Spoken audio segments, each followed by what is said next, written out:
Le réveil du lion. Dans l'ombre des moqueries et des doutes, un lion s'apprête à rugir. Découvrez comment Sundiata, l'enfant rejeté, va surprendre tout le Mandé en réalisant l'impossible. Êtes-vous prêt pour une transformation légendaire? Des années s'étaient écoulées depuis la mort du roi Naré Magan Konaté et depuis la dernière tentative de Sundiata de se lever. Dankaran Toumani prit le pouvoir malgré la volonté du roi défunt de respecter la prédiction. Le Mandé était désormais dirigé par son fils aîné, Dankaran Toumani Keïta. Son règne était marqué par l'arrogance et le mépris, surtout envers Sundiata et Sogolon, qui vivaient dans l'humiliation constante. Sogolon et Sundiata, assis à l'écart dans la cour royale, étaient souvent la cible des moqueries de Sassouma, la reine-mère. Sassouma passait près d'eux avec un sourire narquois. « Regarde-les, disait-elle, l'enfant infirme et sa pauvre mère. Peut-être devrions-nous leur offrir un trône d'ombre et de silence. » Les courtisans riaient bruyamment.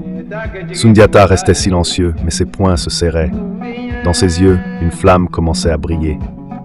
Un jour, alors que les villageois apportaient leurs offrandes au roi, Sogolon s'approcha de Sassouma. « Ma sœur, puis-je emprunter des feuilles de baobab pour nourrir mon fils ?» demanda-t-elle. Sassouma ricana avant de lui tendre une calebasse remplie de feuilles. « Tiens, pauvre femme, prends ces feuilles. Mon fils, lui, n'a jamais eu besoin qu'on les lui offre. À 7 ans, il grimpait déjà pour les cueillir lui-même. » Sundiata, assis non loin, entendit ces paroles. Il leva la tête. Ses yeux trahissaient une décision importante.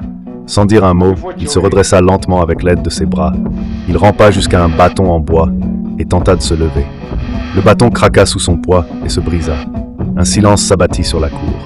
Sundiata attrapa un deuxième bâton, en fer cette fois, mais il plia également sous la pression. Les rires commencèrent à s'élever autour de lui.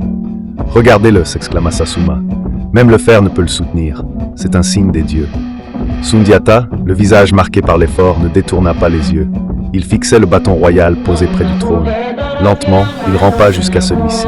Il le saisit fermement. Avec un effort monumental, Sundiata se leva. Ses jambes immobiles pendant toutes ces années tremblaient, mais elles tenaient. La foule incrédule retint son souffle. « Je suis Sundiata Keïta. Je ne tomberai plus jamais. » Un murmure parcourut la cour. Les regards autrefois remplis de mépris se transformèrent en admiration. Sundiata ne s'arrêta pas là. Il s'avança vers le grand baobab qui dominait la cour. Devant les regards stupéfaits, il posa ses mains sur le tronc et commença à tirer. Les racines craquèrent. Le baobab, symbole de sagesse et de force, vacilla sous sa puissance et vint le déposer devant la cour de Sogolon pour que plus jamais elle n'ait à mendier des feuilles de baobab à qui que ce soit. Sogolon et les griots, émerveillés, entonnèrent un chant de louange. Sundiata, Siborila, Togo, Sayakafisa Maloye Togoba, ce qui signifie « Mon rejeton Sundiata a pu marcher ». Honneur. Plutôt la mort que la honte. Honneur. Sogolon, les larmes aux yeux, courut vers son fils et le serra dans ses bras. Les villageois acclamaient Sundiata. Les conseillers murmurèrent entre eux. Les dieux ne se sont pas trompés. Cet enfant est vraiment destiné à devenir un roi. Dans l'ombre, Dankaran Toumani observait la scène. Une lueur de jalousie traversa son regard. Sans un mot, il tourna les talons et quitta la cour. Le lion s'était levé. Mais son chemin vers la grandeur ne faisait que commencer.